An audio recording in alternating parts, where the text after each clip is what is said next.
Ntabwo nzi iminsi yanjye nsigara yo kuba muri iyi si ndimo hari ubwo nyigirira nk'amaganya ndetse n'umubabaro mwinshi none nzimbaye nzimana n'iyindi y'umunani wanjye nzawubona umunsi umwe ubwo Yesu azagaruka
we n'ejo cyangwa ninjye atazagira urufata ku munwa ati ni wa mugabo warontera.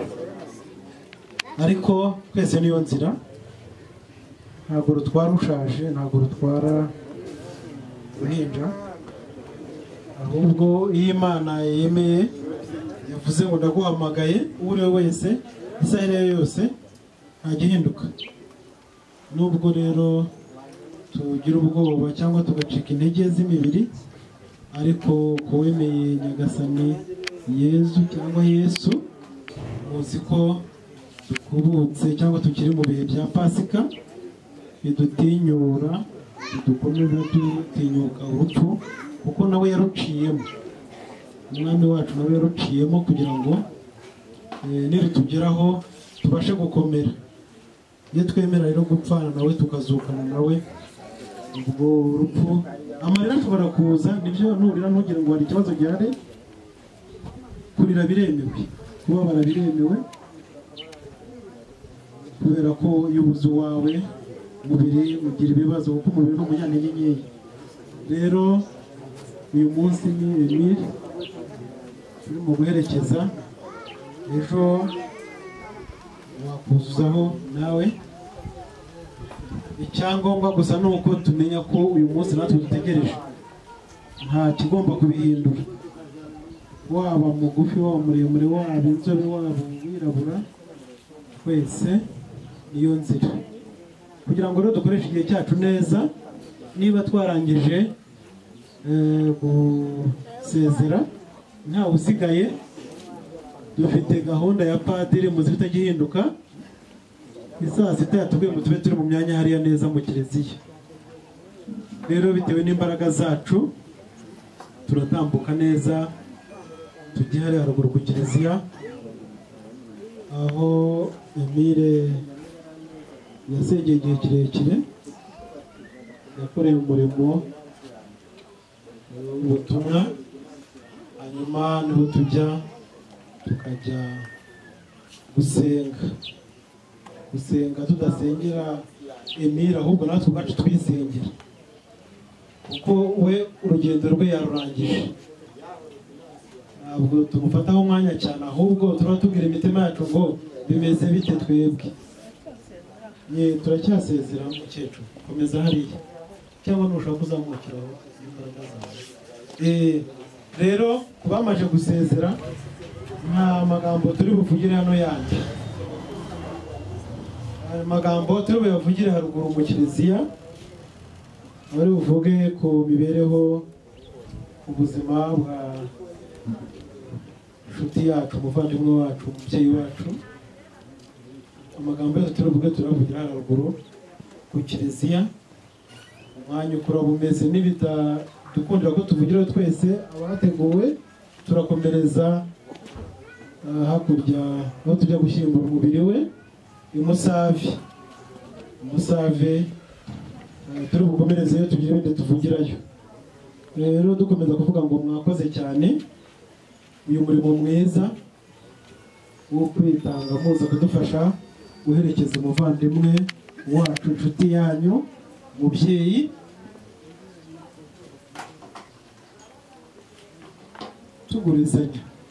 Tugurizanya kuko uyu munsi ni twebwe byajeho, ejo ni kuri uriya, ejo bundi ni kuri uriya.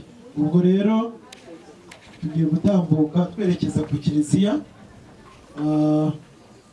Mu kanya natwe tugiye kureba ukuntu isanduka murabona ko hano hirya umuhanda wanyereye, imodoka naho ntabwo zibasha kuhaza. Hanyuma iyi modoka urupeyari rudufashe.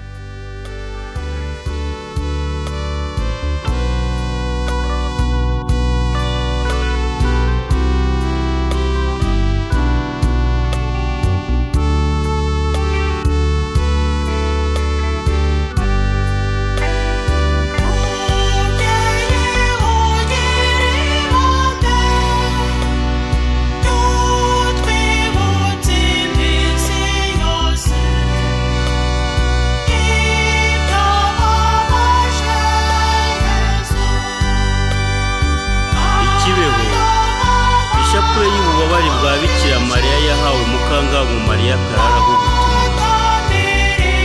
Bikira Mariya yifuza ko ivugwa kabiri mu cyumweru, ku wa kabiri no ku wa gatanu.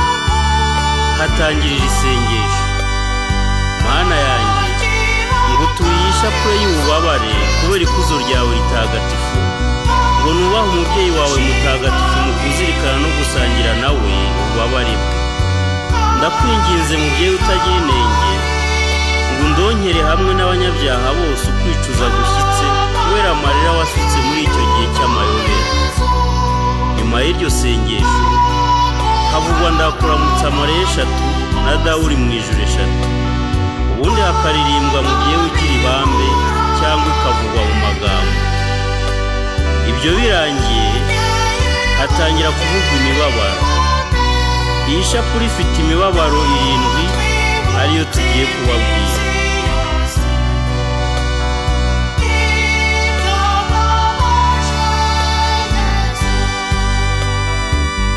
Umubabaro wa mbere. Umusaza Simoni ahanurira Bikira Mariya ibizababaza umutima we. Umubabaro wa kabiri. Yezu bamuhungishiriza mu Misiri. Umubabaro wa gatatu. Ibyababaje umutima wa Mariya igihe Yezu azimiye. Umubabaro wa kane. Bikira Mariya ahura na Yezu ahetse umusaraba. Umubabaro wa gatanu.